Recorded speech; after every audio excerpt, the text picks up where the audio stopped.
Good evening, everyone, and welcome to Camppatton Family Compound. It is time. Oh, I hit the wrong button again. I screwed up. I got to get back in there and fix stuff. Actually, it's not the wrong button. It's the wrong PowerPoint. Okay. And it's Friday night on the Homestead, not the Monday night Fireside chat. But tonight's topic is daily groceries versus monthly staples. And I forgot to go in there after last week's and change it up. So I got to remember this time to go in and fix it. What happens? I got two different folders, one for Friday, one for Monday, and I accidentally used the Monday one to do last week's, and I just took that one and redid it for this week, and so that's why I wound up the wrong thing on there. All right, let's go see who's all here, and I know there's more people coming in. First one in was Shawnee Shave, then Phelan Clan Wolf, then CR. Rick Phelan came in next. Then Walt Rogers, then Hendo, and Juju B's here. Lori J, Queen of the North, is in the house. It's the Marshmallow Man, also from north of the border. Soldier's Girl Prepper is here. And she says she's lurking. Okay. All righty. So before we get into this, I'm going to drink some water.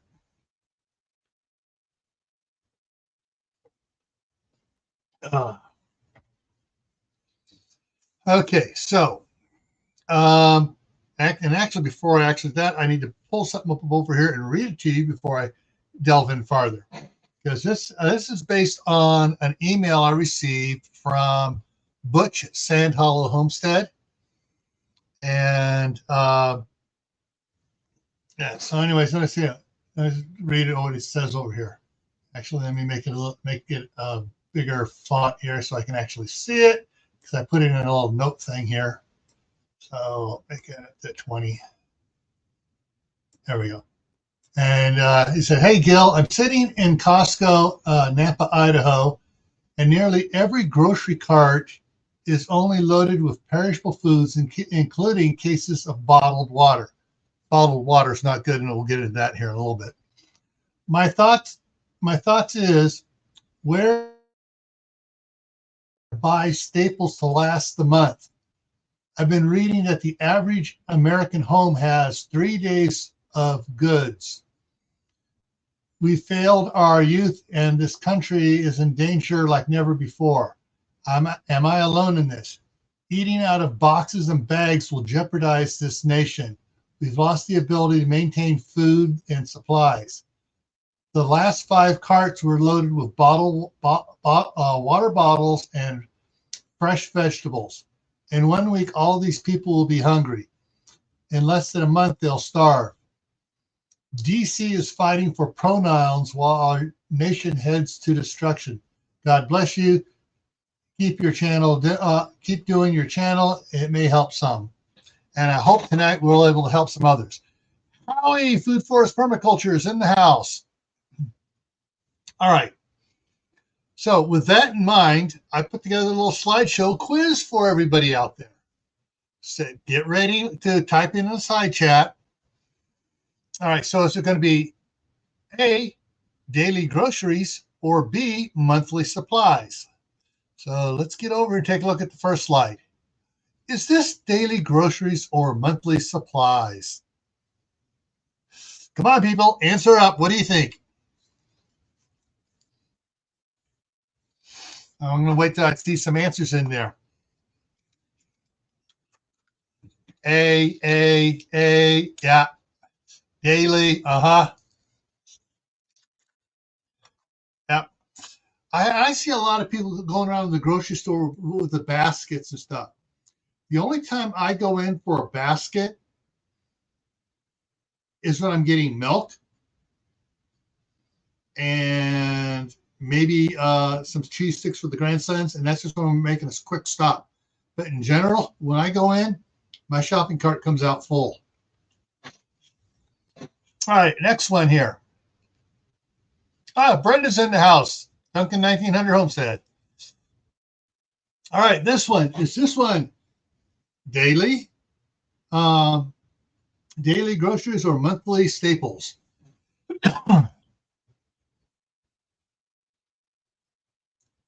Checked off says this is daily. Dude, if this is daily for you, you eat a lot. Okay, Howie says monthly staples. Jujubee says she sees both. All right, so let's dissect it. Okay, you got a couple loaves of bread up here. You got frozen strawberries. You got frozen green beans. Something else I can't see over there.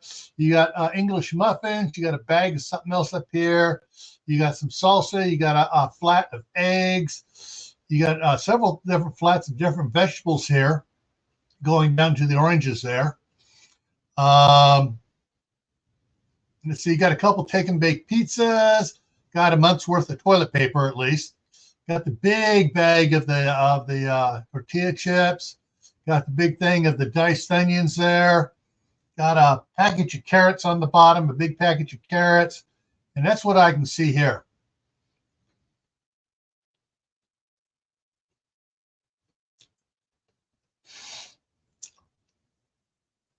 It won't necessarily last a month, but it'll last more than a week. And if that was for me, that would last me more than a month, because those eggs would last me about 6 months. The chips would last me at least 3 weeks. Bell peppers would last me forever. But oranges, one a day, there's more than 30 oranges in there. So, yeah. It also depends how many people are in that family, too. All right, let's go on to the next one. Brendan says, about a week's worth for us. But it's not daily shopping. All right, what's she doing?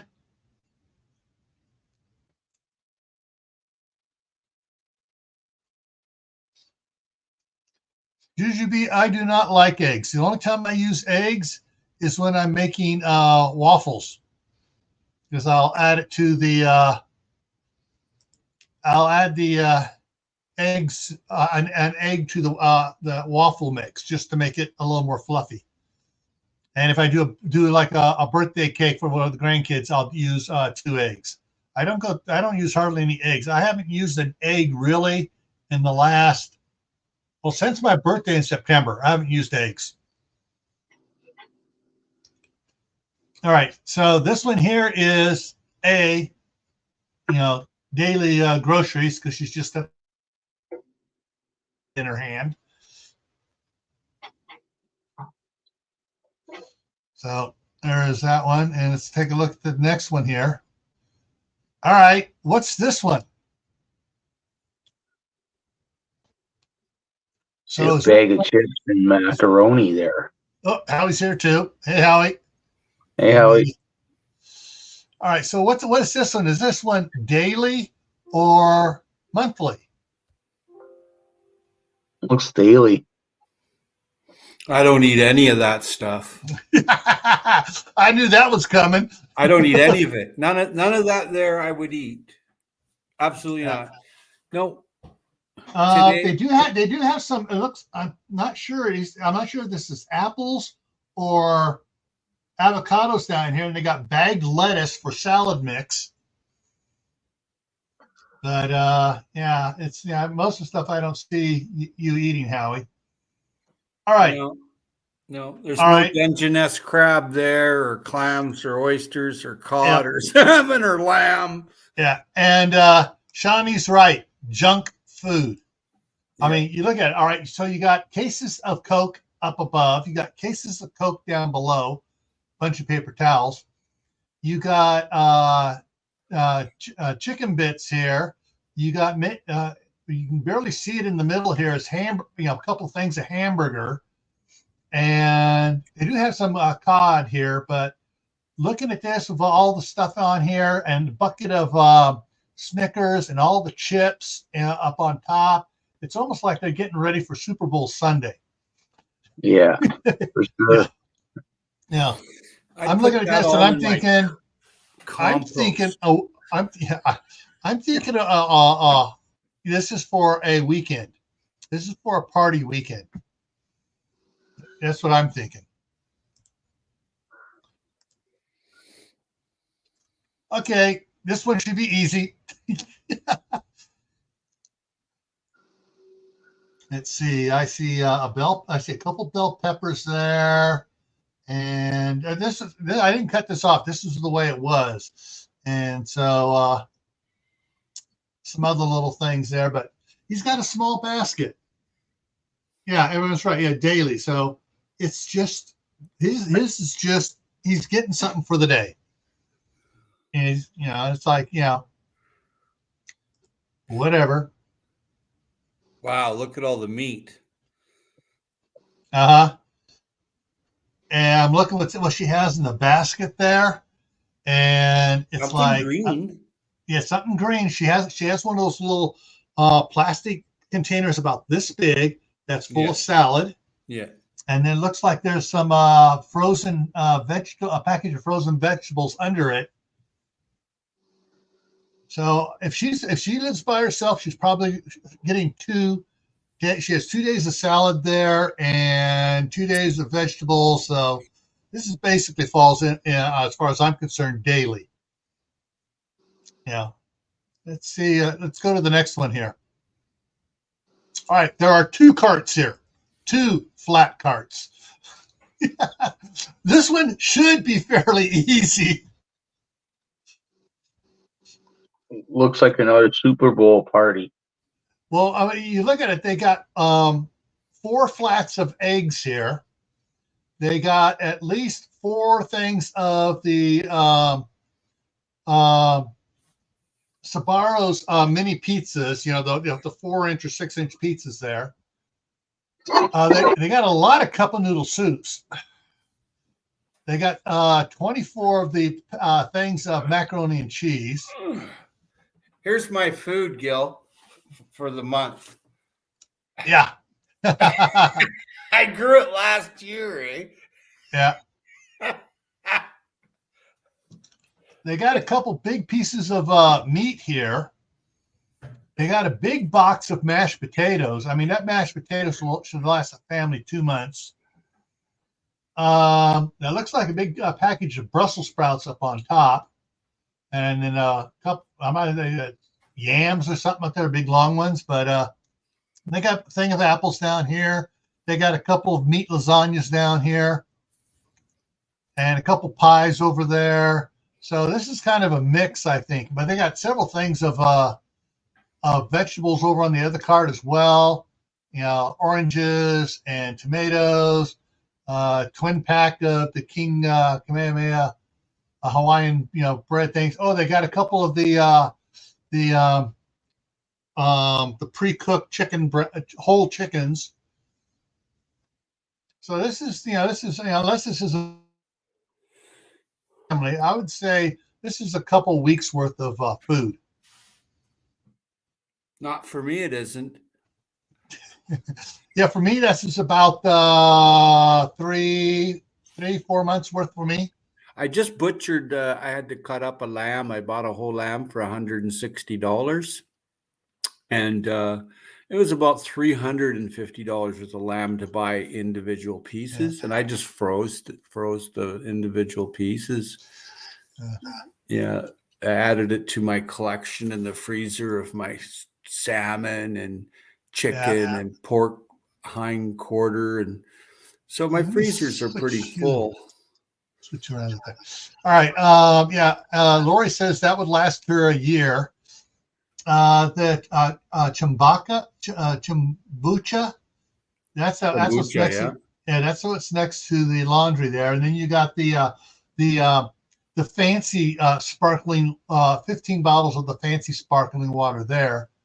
But I'm sorry, these bottled water cases is not good. That's not long-term stuff. Even though they're in the food water bottles, They're not good for long term. See, these water bottles here, these are those soft, crunchy ones, and they break down quickly. Okay. They're made for maybe a month or two max storage. Because if you have them sitting around for several months and you taste it, it's like, even if you shake it up to get the air back into it, you taste it, you can taste something off in it. And I know Garden Girl's here too. And hi, Steph. Yeah. All right. And so, yeah, I would say, this is probably a family of 4 or 5, maybe 6. And so they're getting several weeks worth of stuff here. I don't think I have to stay very long on this one. Yeah, they're just stopping in to get something for the day. It's good to buy a whole animal, like if you're going to buy a cow or a buffalo or a goat or a lamb. And if you know how to process it, you're really ahead of the game. It's so much cheaper. And just the bones in itself for your bone broths and soup broths, buying large animals or small animals and processing it, you really can do a lot, like canning too. But the supermarket's great if you have to depend on it, but perhaps one day there won't be anything on the shelf. Perhaps. Yeah. Let's see here.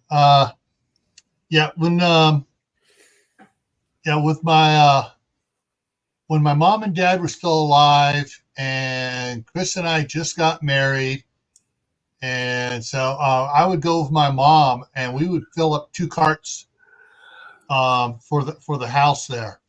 So yeah, we would load up, but of course we didn't load up bottled water and stuff, but we loaded up on other stuff.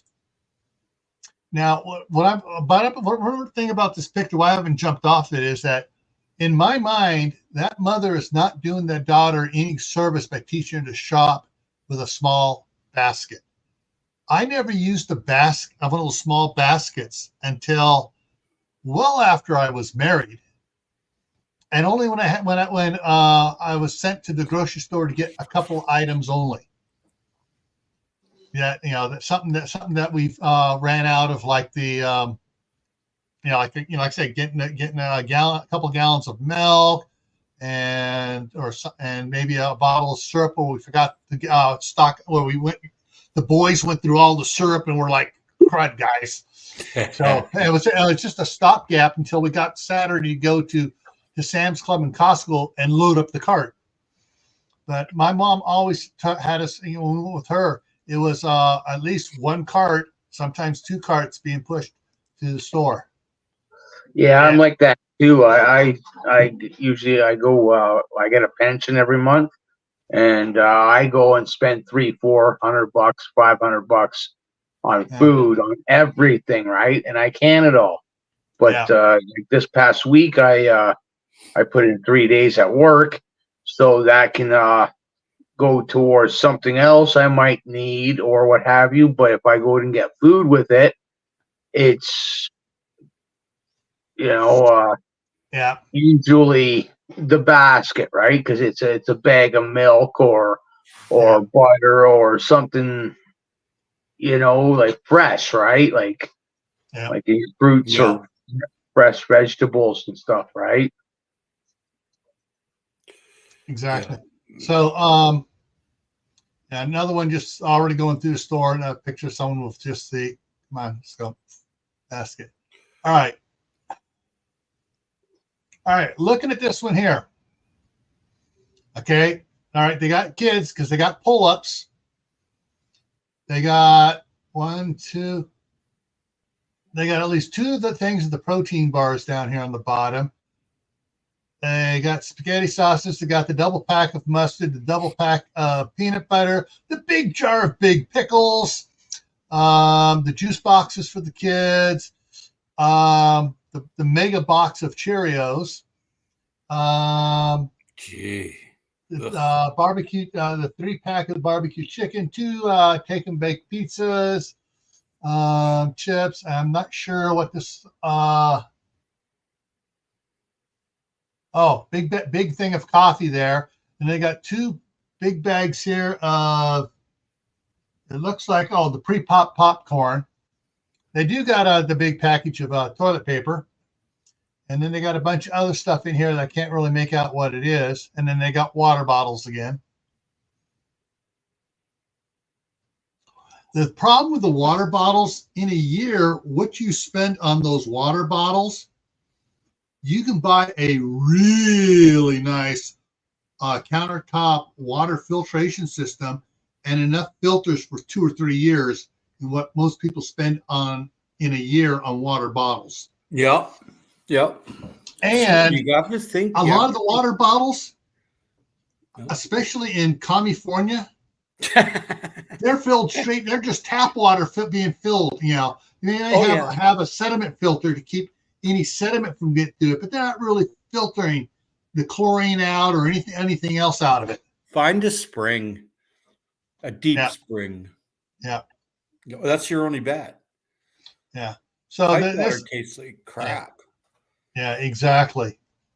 They got so they got hot dog buns here, which means they probably have hot dogs sitting on the back side of the cart over there. I don't see anything healthy there. Nothing. Yeah.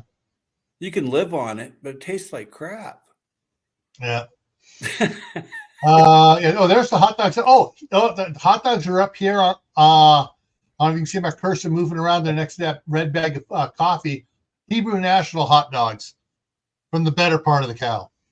Oh, I like beef hot dogs. That's what it is. Hebrew National or beef only hot dogs. Yeah, that's the only one I'll ever eat. And I don't eat them very often, but the rest tastes like, I don't know how to explain it. Chalk. Yeah. All right. So I would say this is probably topping off their monthly supply. Because there's a lot of big bulky, like the big box of Ritz, some of the big boxes here. Isn't for weekly stuff or daily. They're topping off their monthly stuff. I like halal beef and halal lamb. That's my favorite. It really tastes good. Now I would hope that this little basket here is not their only groceries. I would hope they had already stocked up their monthly supply, and this is just to keep the fresh stuff there because they can't afford they can't do a garden in an apartment. No, they don't even have an I would be, if they don't have a balcony, that's why they're probably getting the vegetables and stuff here because they can't grow it themselves. Exactly. Poor things. I feel sorry. All right. Holy moly! This prepper haul. This is a prepper haul. I'm not going to say which channel. If I was hungry, I'd eat it. This is a multi-month prepper haul. Okay, I'm just looking here on the several things. The jars of jam in there, a bunch of Spam in there, and boxes of 1, 2, 4, 6, 8, 10, 12 things of broth. They got the lactate milk up there. Just tons and tons of foods, chips, and everything else. But when I get hungry, I'm going to your place, Gil. Yeah, this ain't mine. They do Are that. You sure? Are you telling the truth? I ain't mine. But I'm looking over here. The canned foods over here. There's the fruit cocktail. They got at least a half dozen cans of fruit cocktail, if not more. They got some stuff. And they got up here where it says white sugar. I think those are 4 5-pound bags of white sugar, and they got 2 boxes of those. Yuck. And then they got the pancake mix stuff here. So yeah, they're not shopping for daily. This definitely is not a daily shopping trip. But it's smart to do this, you know, and make sure when you buy any of this stuff, check the date. It's not already out of date. When I go shopping, I find stuff out of date all the time, and I'm like, hey, shouldn't I get this for like a cheaper price if I'm buying it? It's out of date. You know, but you know, when you're going to store it, something like this, make sure it's the production date was fairly recent, and then you know your expiry dates, you know, a couple, 3, 4, 5 years if you can get it. Yeah, and remember, most of the stuff, most of the canned foods are good for several years after their best use by date. That's best. Some best. a good amount. You're right. Now over here, right. these canned fruits with the pop tops, you got to be careful because sometimes the pop tops will fail before the food inside goes bad. Yeah. If you think something's bad, heating it up for a half an hour at 200 degrees will do it. You know. Yeah. I just had a can of tomatoes. When I was canning chili, a can of tomatoes, the top was bulged up a little bit, so they go right. Yeah, don't eat that one. Yeah, no, and I didn't. I just threw it in the composter. All right. So for those of you that are getting ads now, I tried. YouTube lets you put up if you schedule the ads. They now let you schedule 6 minutes. 12 minutes, 18 minutes, 24 minutes, 30 minutes. They won't let you schedule them farther apart than 30 minutes.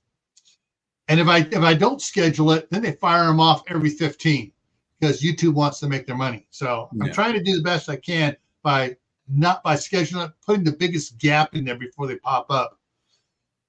And I tried it one time was saying one live stream that was not monetized.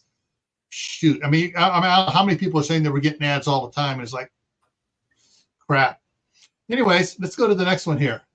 Okay, monthly or daily? That's monthly, man. Yeah. You got look at the multiple stuff. Yeah, you got 3 cases of Top Ramen 48 packs per case. You got 3 cases of the snack nuts. You got at least 5 cases of the mac and cheese. You got 3 big boxes of the Welch's fruit snacks. And I go through one of those boxes with my 4 grandkids about every 2 to 3 months. And you got the boxes of famous cookies. And you got some other granola bars up there. I'm not sure what these plain brown boxes are in the back. You got other stuff stacked up here in front. You got more of the Nature Valley granola bars, and more famous cookies down here in the front. And then of course these 1, 2, 3, 4, 5 boxes of the applesauce packs, 24 packs per box. So that's probably for they probably have a bunch of kids. So I'm expecting, from the applesauce, the fruit snacks, the cookies, the mac and cheese, and the snack things. They got stuff to handle the kids and stuff. But on the back side, we can't see what the other side of the cart is. But that's not just simple things. And let's see, what's that? I'm trying to figure out what that is. They got the popcorn there in the front. In the one box right there, the red and white there is popcorn. But yeah, that's a decent one. Yeah, I shop like that sometimes when I go to Walmart. Mm-hmm. They say like 3 cans of like ravioli or 3 cans of pasta sauce. I'll go buy a flat like that. This is Costco here. This cart here. Yeah, this is Costco, and you got the Kirkland paper towels and the Kirkland toilet. So there's so this is more than a particular trip. Looking at this cart here, they got several bags, big bags of carrots that could last a couple weeks. And they got several things of salad. They got 3 bags of mandarin oranges in there. They got a watermelon on the other side. They got the pack of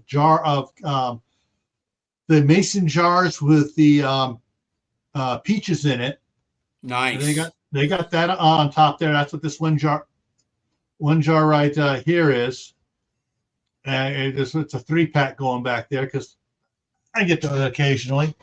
Whatever this here is, this white and orange bag here, it says keto on it. So it's something you got different lettuces and stuff here. You got reasonable. You got a bag of potatoes there. You got a bag of got a double loaf bag of bread. You got a Caesar salad mix there. You got black olives down here. It looks like they got 2 of the pre-cooked whole chickens down there. A couple bags of the baguettes for making garlic bread with. Yeah. Bananas, of course. Nice. So, and it looks like they got at least 1 gallon of milk. I would probably say there's 2 gallon in there because it usually comes bundled in a 2-pack. And they got some dog vitamins here. Dog vitamins? Yeah. I wonder if they're eating them themselves or feeding to the dog. Probably fit for the dog. They probably love their dog. Well, the thing, the big thing about buying food that's canned and preserved, there's no enzymes, hey? Yeah. So when you're eating canned and preserved food and jarred food and frozen, you must remember to eat something fresh or have your proteolytic or digestive enzymes, because they do over 300 complex molecule buildings in the body every day. If you eat just preserved canned food, eventually you get sick. Yeah. That's why you eat fresh food. Yeah. Yeah.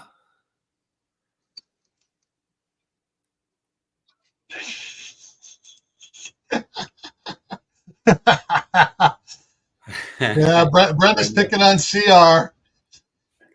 He can take it. He's pretty tough guy. Yeah, and he said he ate beforehand because he was eating beforehand. So here's this one. I would say this looks like my daughter going to, other than the paper towels and bath tissues, she probably does that once a month, once every 2 months. But for the rest of the stuff up here, this looks like her bi-weekly trip to Costco. That looks like a $500 bill right there. Yeah. Yeah. Looks like to me. Canadian too. But, yeah. All right. Let's see. Next one. I think that's the last one. That's the last one. So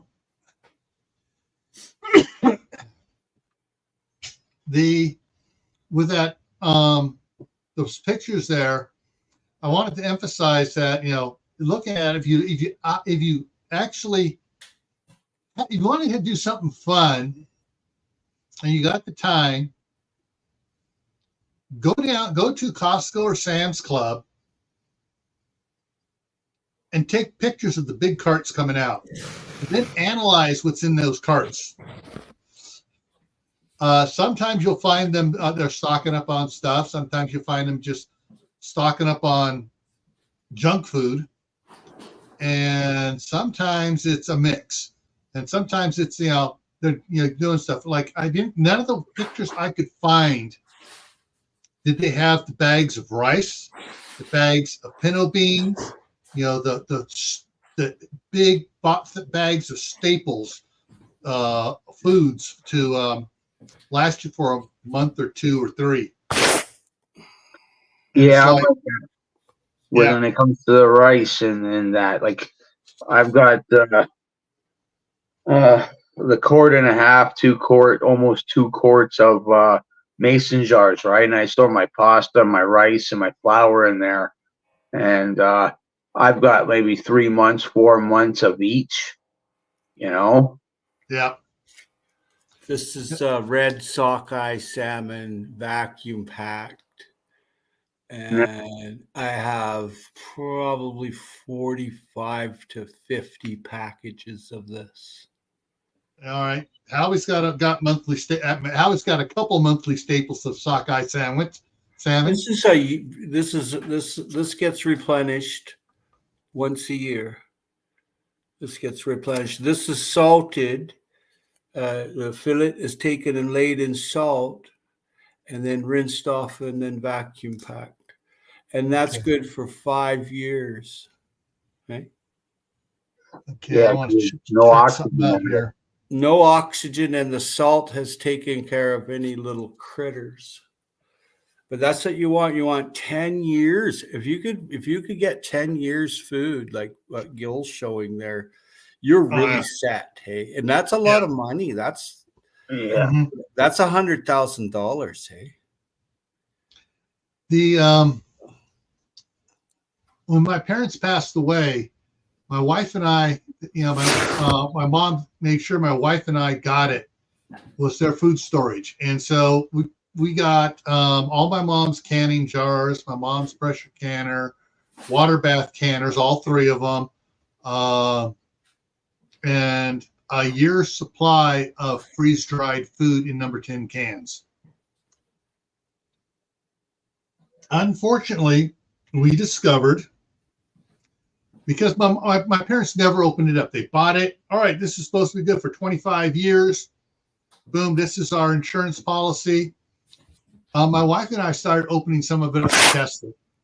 Nice. We discovered that the number 10 cans of flour had gone bad because they'd picked up the metal taste from the can, because the flour, once the wheat has been cracked and ground into flour, it starts reacting with whatever it's in. Even though there was nitrogen put into the can to get the oxygen out, it started reacting with the metal can.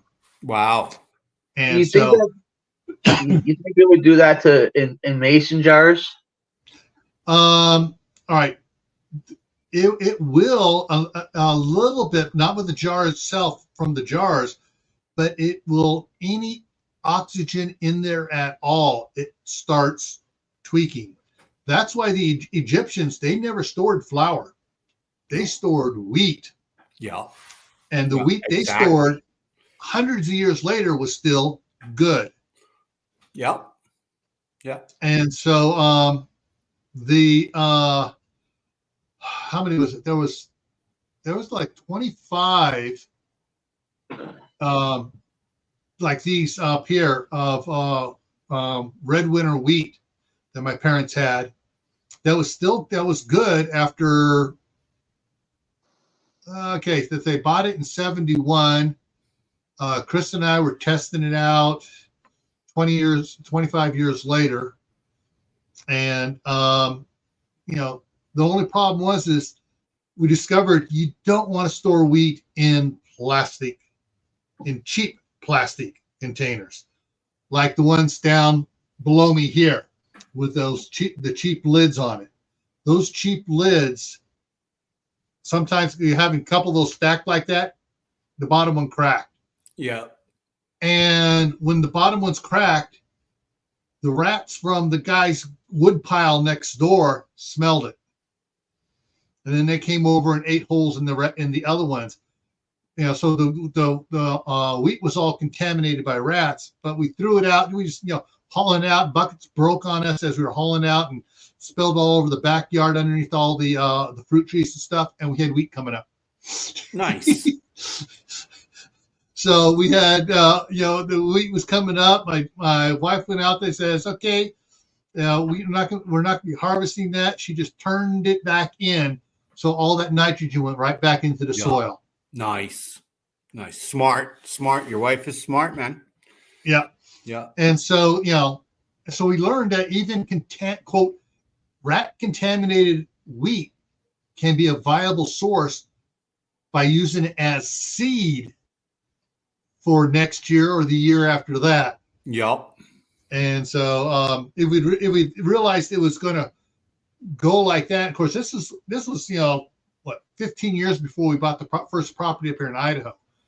and we didn't realize we were going to be having to move out of California because of Governor Moonbeam Brown. Yeah, squash is really good to store, winter squash. Yeah. You'll always have it. You can even dig a hole and line it with bark and put your grown squash in there, your winter squashes, ones that are dull, not shiny, that you pick. And, replenishing like all this food that you see Gil showing here, if you can replenish it without going to a store. Like today, I made 12 jars of jam from my frozen berries, for jam for the next 3 months, right? But in 3 months, I'll be picking berries again. Yeah, I made a whole bunch of strawberry jam and raspberry jam, so from frozen stuff. Yeah, use it before you lose it. Simple. All right, hang on a second. Jujubee said she sent me a picture. How did you send it to me? Did you send it to me on Facebook or email? Where do you see that? I don't see that. It was back up a ways. Oh, yeah. Okay. I've been checking my emails here, waiting for it to pop up, and I realized, wait a minute, did she send it on Facebook? Let me check Facebook here. Facebook Messenger. Okay, there we go. There it is. Okay, and open that up. Oh, okay. Here we go. So this was, let me go back up so I can actually read what she said here. Did I go too far? It was, okay, where'd it go? She said specifically, so I'm looking at 8 pounds of ground beef clearance. Boston free for the weekend, paper towel, $2. Okay, here it is. Yeah. So here's what she sent. All right. And there it is. $45. Yeah. Wow. I got a whole lamb this week for $160+ dollars. Yeah. And I can't really make out the pork loin and hamburger. I can't make out the weight on the pork, the boneless pork loin. Being boneless pork loin, it's being boneless, it's going to cost more. Yep. And I can't make out on the hamburger, but still, it's Yeah, that sounds about right for here in Canada. It's got to be about between, maybe if it's a big one, she said, a big loin, I can see it being 8 pounds of pork loin. So yeah, I can see the pork loin Canadian wise being between $35 and $40, maybe a bit more. Yeah. I bought a pig hind quarter recently for $1.45 a pound. Yeah. And I cooked the entire hind quarter and then I pulled pork it, and then I froze it all. I vacuum packed it all, and I put it all in, and it took up a third of a small freezer. And I'm like, holy, this is a lot of pork. So I thought about it. Well, that's good for a couple of years now. But $1.45 a pound is extremely good price. And today I bought cucumbers for $1 each, those huge, long English cucumbers. And I bought broccoli for $1 a pound, and I bought cauliflower for $1 a pound today. But I had to look through all the advertising papers and find the best deal. And you know where I ended up going? To the old farmers market is where I found the cheapest deal. Yeah.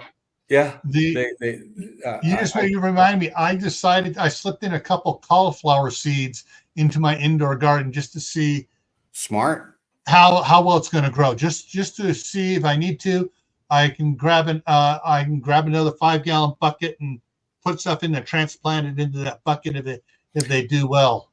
Cauliflower likes the leaves wrapped up around as it's developing. And that way it doesn't get that yellowing, and it can be stored for winter for several months, hey? But unless you put that leaves around and do a little elastic band on the top, it won't store for months, hey? Yeah. Yeah.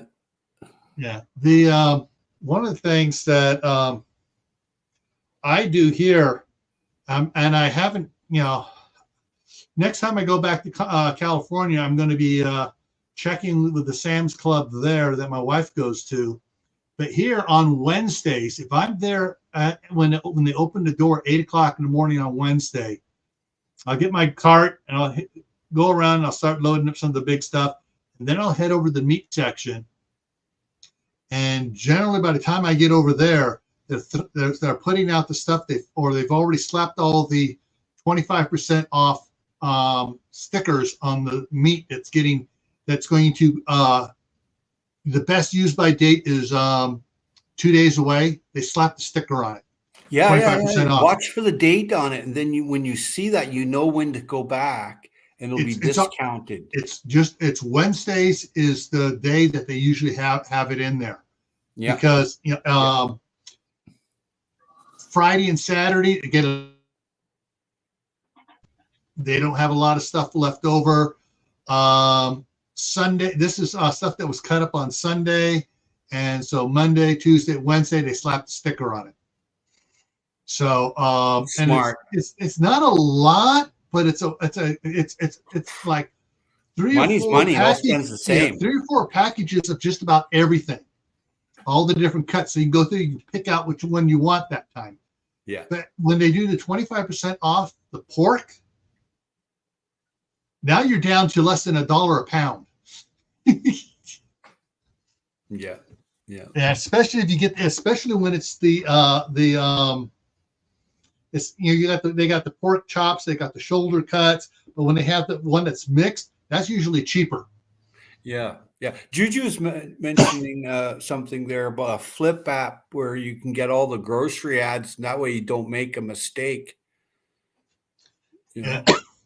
So that's a good idea. I thank you for that. I'll definitely look into that. That's a good tip, because if you don't look after your money, someone else will.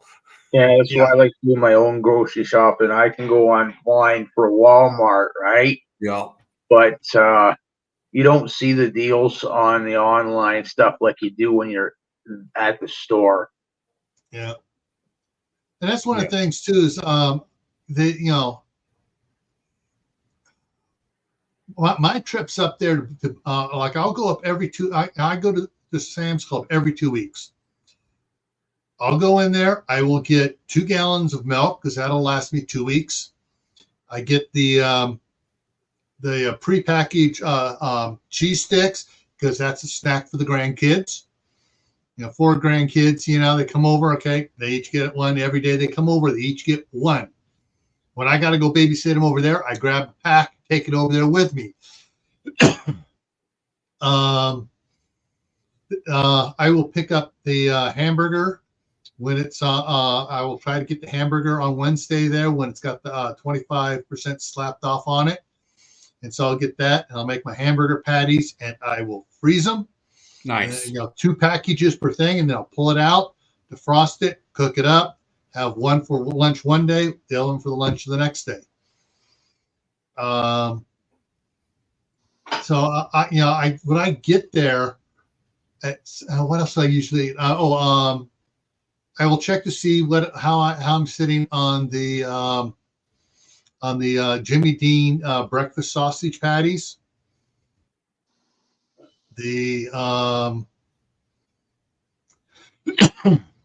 The Members Mark pre-cooked or pre-grilled chicken breasts, and I get until I get a gas stove where it's cheap enough to It's cost wise, it's just cheaper for me to get that, throw in the freezer, and I I'll pull out 2 patties at a time, put them in the fridge, have one day, have the other one the next day.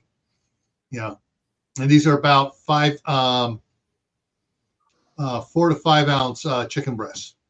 Nice. I find that when I buy some halal foods, they're cheaper than Western foods. Like my lamb is half price. It was halal. Today I bought yogurt, the large container of yogurt, for $2.40, and it's halal yogurt. But I looked right across on the other shelf was your Western type yogurt, and it was almost 3 times the price. Yeah. So And it's like, what's the difference here? Yeah. Was the halal yogurt pasteurized? I think so. Yes. Okay. And the other one was probably pasteurized too. Yeah, you're not allowed to sell unpasteurized here. Okay. Yeah. I finally found my last trip to Walmart. I found where they had hidden the unpasteurized sauerkraut in the 2-pound bag. Oh, nice. And it was over where Juby was telling me, and I went over there. And the only reason I found it is because they had it laying in the shelf there, and there was other meat, like the sausage and the hot dogs and stuff piled on top of it there. And I just kind of, what's that? And there it was. They had 4 packages of it, and somebody was hiding it. I recently bought like a lot of chicken. It was $1 a pound. Okay, it was dirt cheap, and it was good free range chicken. And I'm like, well, geez, this is a screaming deal. But I'm looking at it, and I'm like, $15 for this pack of chicken. And I'm like, well, that doesn't seem like it's $1 a pound here, man. So what they did was yesterday's price, they had put the package on top of the sale price. I found that recently, and I just like, oh, okay, you want to cheat a little, hey? So I keep it in mind. These tips that you're giving people on here is very good tips. You know, it's wonderful to save money and eat healthy, and I like that, hey. I really like that. Yeah. Interesting thing about the sauerkraut. So I finally found unpasteurized sauerkraut. I had a little bowl of it this morning. Doesn't taste like my memory said sauerkraut did as a kid. No, it was in a plastic bag. Of course it wouldn't. The stuff I had as a kid was in a jar, and I'm not sure if I have mine in a jar. I'm not sure if it was pasteurized. All the stuff they sell now in a jar is pasteurized because it's been canned.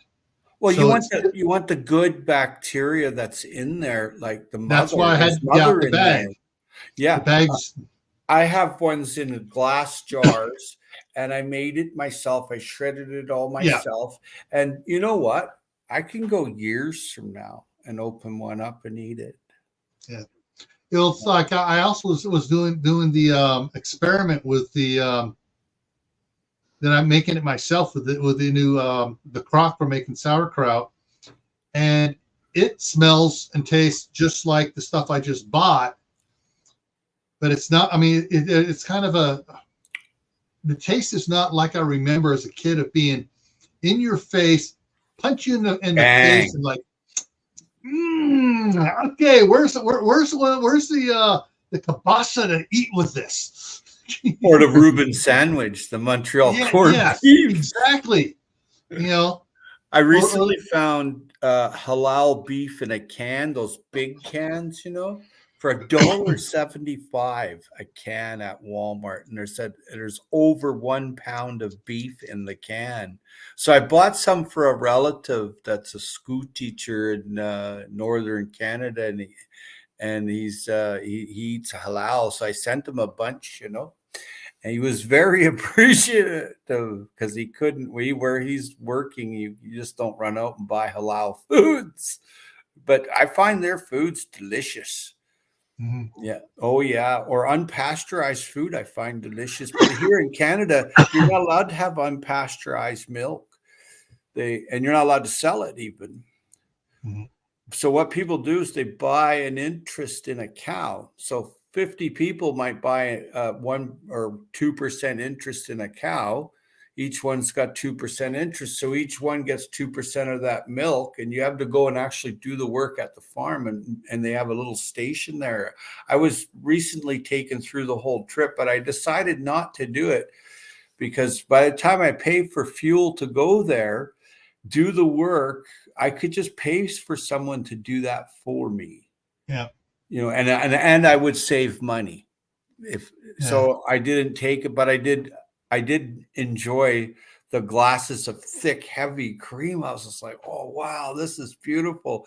And it's funny you were mentioning sauerkraut. I recently got a whole bunch and did it up, And I didn't even have to ferment the cabbage heads. The guy fermented it for me and handed me a half a dozen heads. And I was just like, and I have the slicer. So I cut it really thin and I piled it up and I packed it all in. I was like, oh man, this is great. Yeah. I put extra vinegar in mine though. I like it to last a long time where it never goes bad. Vinegar's cheap, $2 for a gallon, and making your own's even cheaper. Yeah. Juliana, I think if depending how it's processed after it's had the prayer said over it, sort of like the kosher food too, has less of the preservatives and other crap added to it to keep it in line with what it's supposed to be. And I know that some of them, I know, like with the Hebrew National hot dogs, they have the rabbi there blessing it after it's had everything else added to it, and to make it kosher. But there are some things you can buy that are kosher by smaller mom and pop companies that don't have all the preservative crap added to it, and it's not red. It's not red. It's brown. Like a lot of meats are, because if you got bologna that's been processed and they don't add any of the sodium nitrite or nitrate to it, it's brown, not red. Or the sulfites. They add sulfites here to it. Yeah. So. Yeah.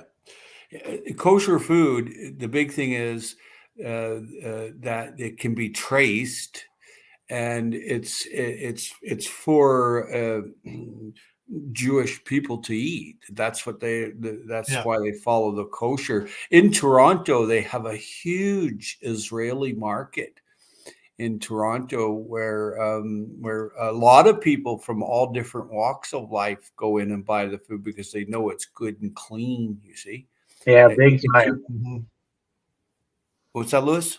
Oh yeah, I'm agreeing with you big time on that. Yeah. Like I'm not too far from, I'm 3 hours from Toronto. Yeah. Yeah. That's the Kensington Market. It's near there. I know exactly what you're talking about. Yeah. I used to play around there when I was a kid, hey, and I'd always get these free little tidbits from them, hey. And it was fun. We used to hang out in the Don Valley, and then we'd hang out at the Don Valley Zoo. And man, it was great. That Kensington Market, I used to go there with my older brothers, and we'd always get free apples, and stuff like that. It was great. Yeah.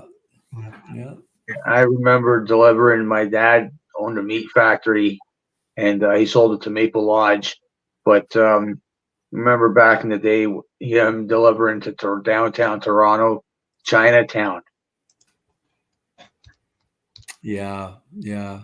If you can start up a farmer's market, is a great thing now, and that's happening here on a really big scale. There's just popping up markets all over the place here, and roadside stands now are legal. There was a big 10-year court legal battle here, and the people won. They can have a stand out front as long as the food is produced and grown and on the property. There's absolutely nothing anybody could do. But see, now I see they're picking on people that are selling eggs now. You're not allowed to sell your eggs. Yeah. You see, and you're not allowed to sell your milk. So, the control is the neuro-linguistic programming that you're not allowed. That actually makes depressed people. Yeah. Well, talking about not being able to sell milk, when they said that we couldn't sell milk in California, it was like, okay, everyone we were selling the gallon jugs of milk to, they all said, fine, you're not selling us the milk. We'll sell the bottles back and forth. And either that or it's like, you give us the milk and we will give you, whatever it was, like, vineyards, they had grapes all over the place. And some of the grapes, even though they were for wine, were still good eating grapes. Oh yeah, I like them better actually. I actually grow and so wine we, grapes they come over a big thing of grapes. Okay, swap, get a gallon of milk or 2 gallons of milk. Give us some grapes, and then they gave us gave us a couple of bucks for cleaning the jars. Yes.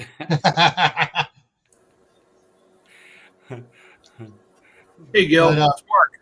I'm a little late. I was doing my freeze dryer stuff, and I know I'm probably maybe missing something here, but halal food and kosher food are very similar, and which is fun. Halal means it's prepared different, like kosher and halal's a bit different. I must say that right. Halal, they bleed out the animal when it's alive. Hey, right.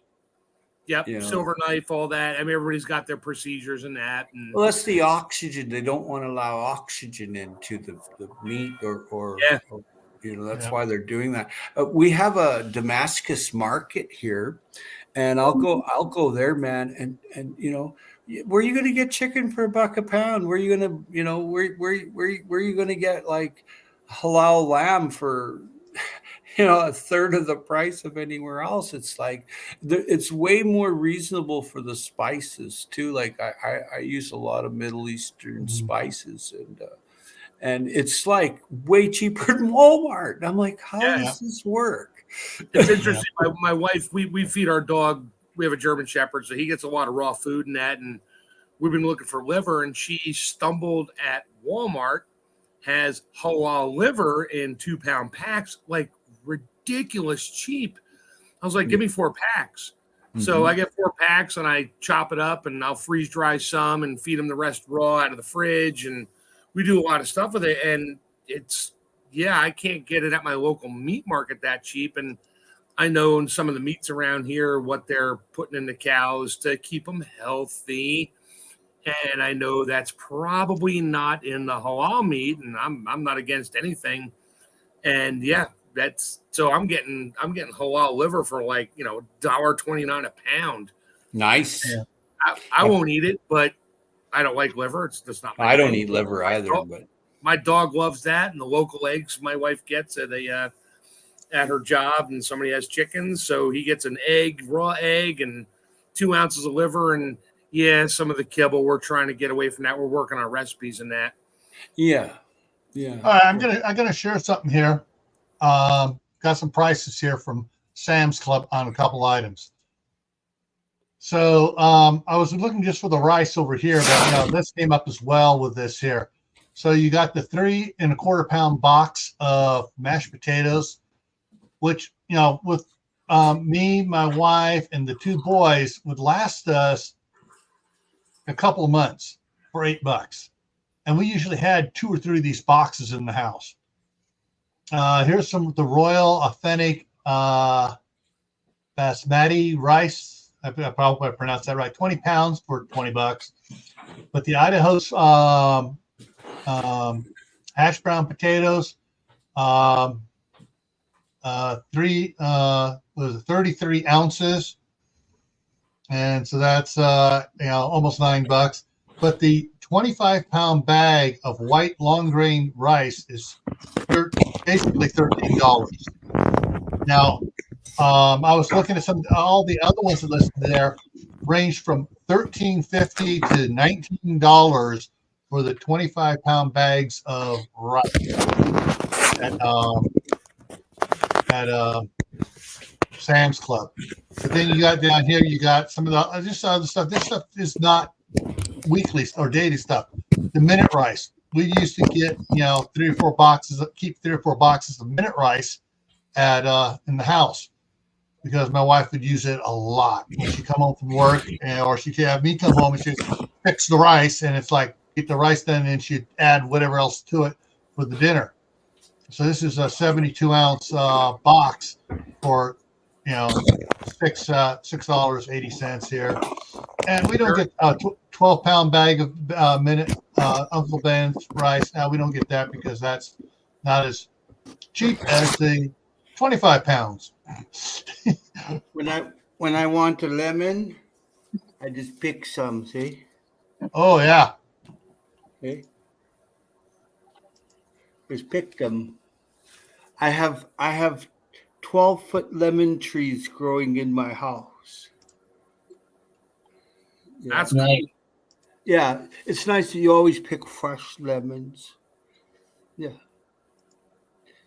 I had to show that. Sorry, Gil. Yeah. Thought you dropped the camera there. I'm like, what's that noise?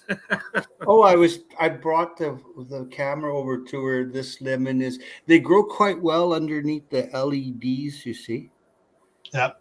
Yeah, they grow quite easily. And then by April 1st, I can pop this outside in the shade, semi-sun, semi-shade for about 2 weeks, and then leave it out into the sunlight until November 1st, and then bring it back in and pop it under the LED, which costs me about $3 a month to grow my lemons.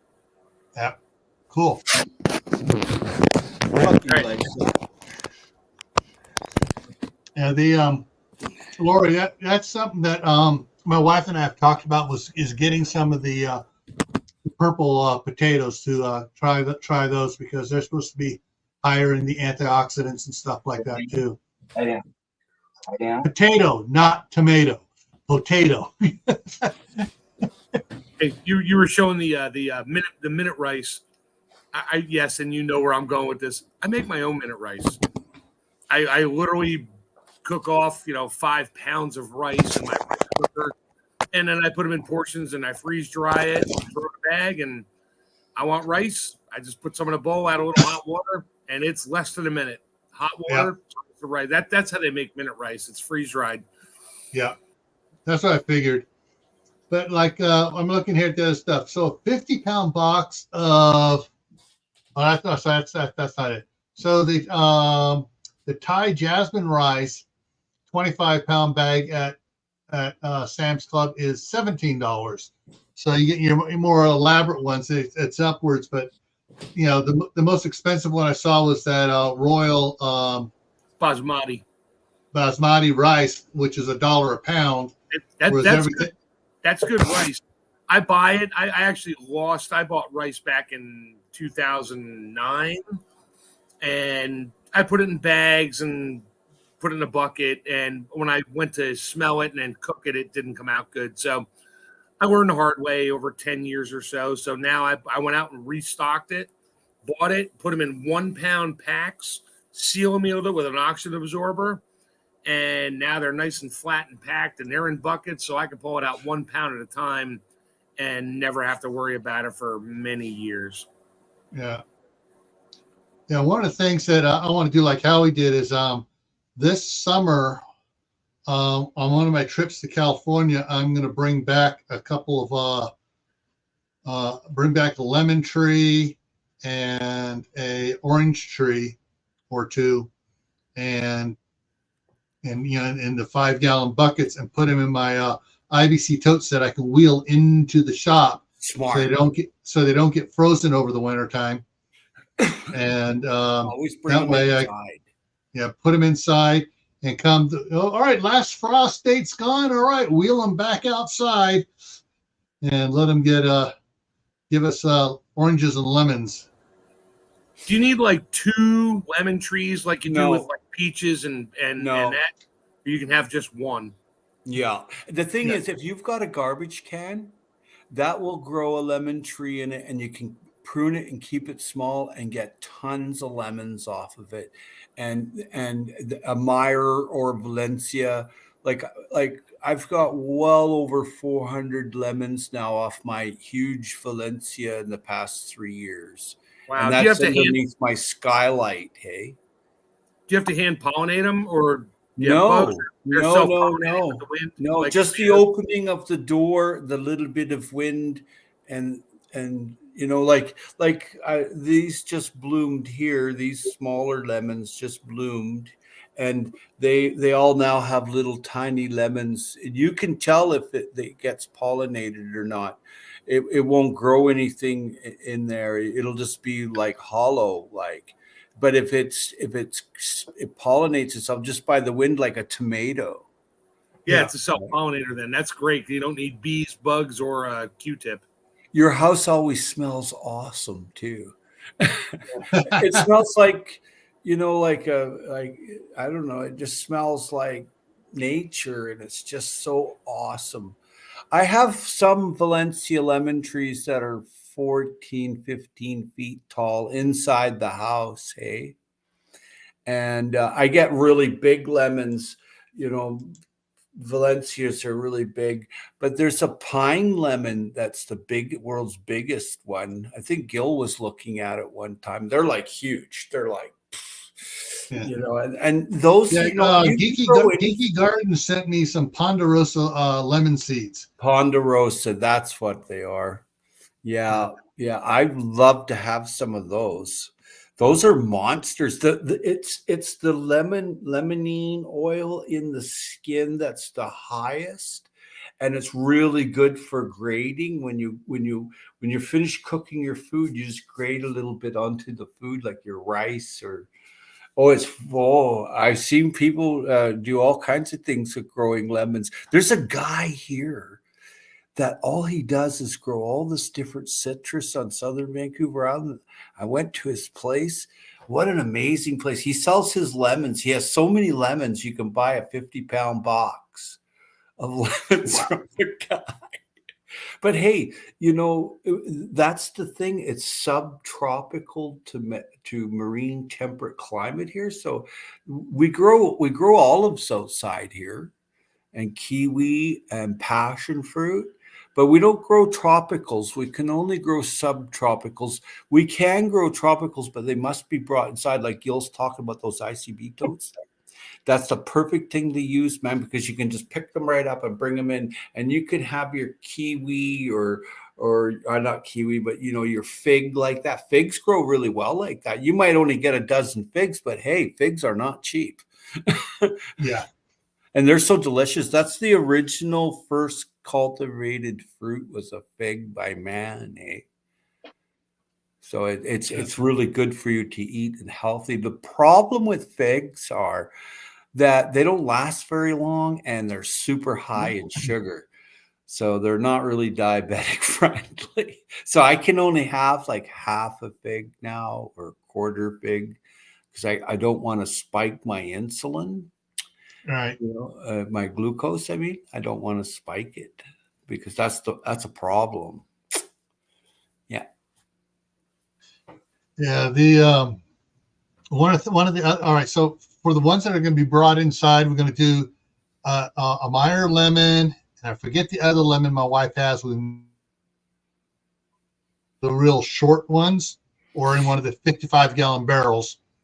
Yeah. And nice. because it grows small. Calamondins are great to grow. They're super easy, hey? Yeah. And there's we want to grow a navel and a Valencia orange. And then my wife hasn't said it, but I know she's going to want me to do it if I can do it. And that's the pomegranate. Because she has a pomegranate tree. Yeah, I'll have to wheel it inside. Yeah. But her pomegranate tree, which she expected only to get maybe 4 or 5 off of a year. The last time I was there, she had like 25 of them on that sucker. Nice. They're and expensive. it was just overload. It was overloaded. She had the branches all propped up, and it's like, okay, you got to water this constantly. And so she brought when she came up, she brought several up for my daughter. I don't eat pomegranates, but my wife loves them. Pomegranates is the second healthiest food on the planet. Yeah. Hey, it has everything in there. Those plants from seeds from your own fruit? Yep. Huh. As long as you bring them inside, like by, say, wherever you are, like if you're in the northern zone, you need to bring them in by September, the end of September, and then they go out in middle of May again. But the thing is, you got to remember, is what I do when I put mine outside, I need to harden my subtropicals off. I put a white sheet over it. I think I did a couple of videos on it. It's on my YouTube channel, and that stops that heavy duty lumens from burning the plant. It's not used to that bright light, so you need to harden it off. So if you don't have an area to do that, like underneath a shade tree is okay, but you don't want to take your citrus and just or anything subtropical like what Gil's going to be doing. You don't take that and just put it out in the sun. It won't work. Yeah, I got the covered patio now, so I can wheel with a pallet jack. I can wheel it out of the garage, around between the house and the garage, and underneath that cover there. So it'll get the reflective light and everything under there. And then after several weeks, and I'm sure that the last frost date's gone, because under that cover it'll be protected for any accidental frost. I can wheel it out on the driveway where it doesn't get any sun until about 11 o'clock. You got to watch the cement. The driveway can heat up the tote or the bucket, whatever you're growing in. You really got to watch that. You got to have an air. Like it's got to be they have you know, the IBC totes have the space for the pallet jack to go under it. So it's up off the cement and stuff. But then once they're sitting there, that cement underneath of it will cool down and stay cool even during the hot part of the day. Smart. See, with your cement pad, you've got the ideal radiant heat for citrus growing. You want that heavy heat.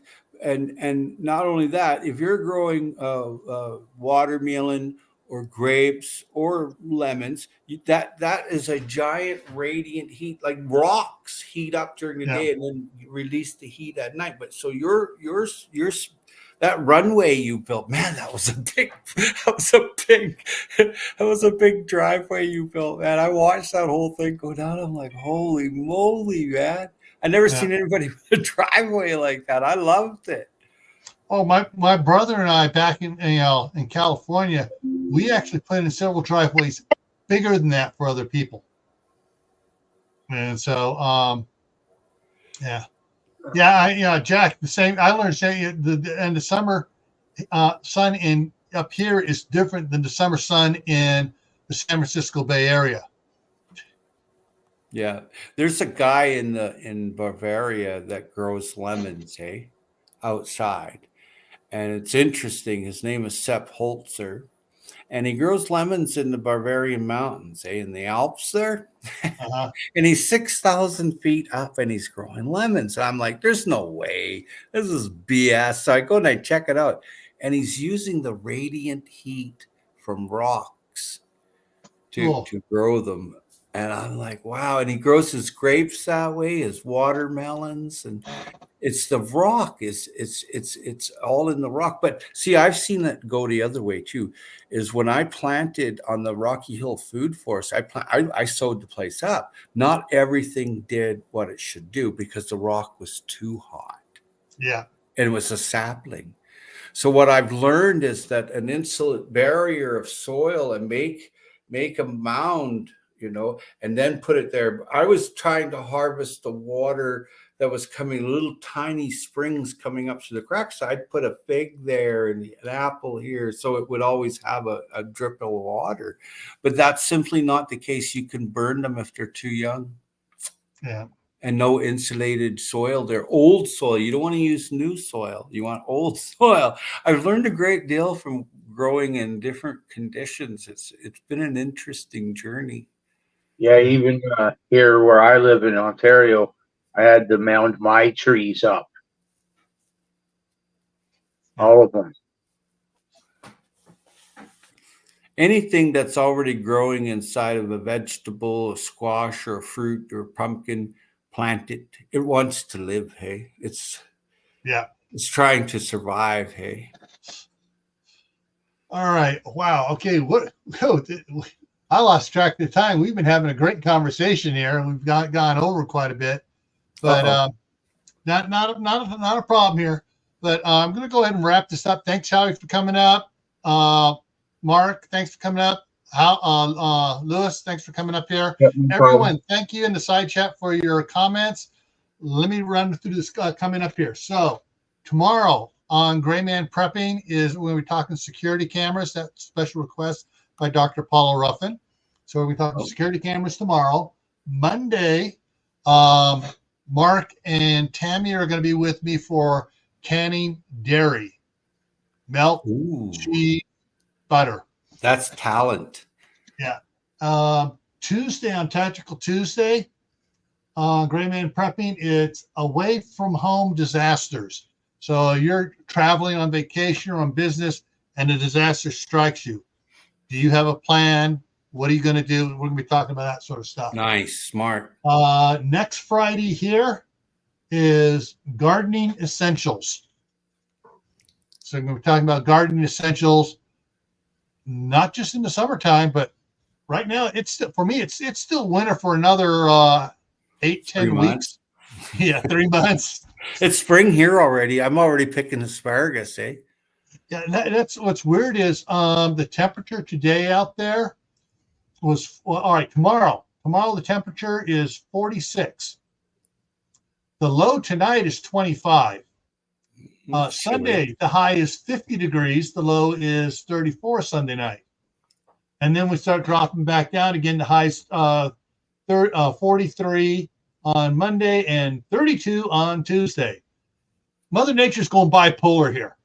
I mean, within several days, from 50 degrees in 2 days, from 50 degrees to 32 degrees for the high.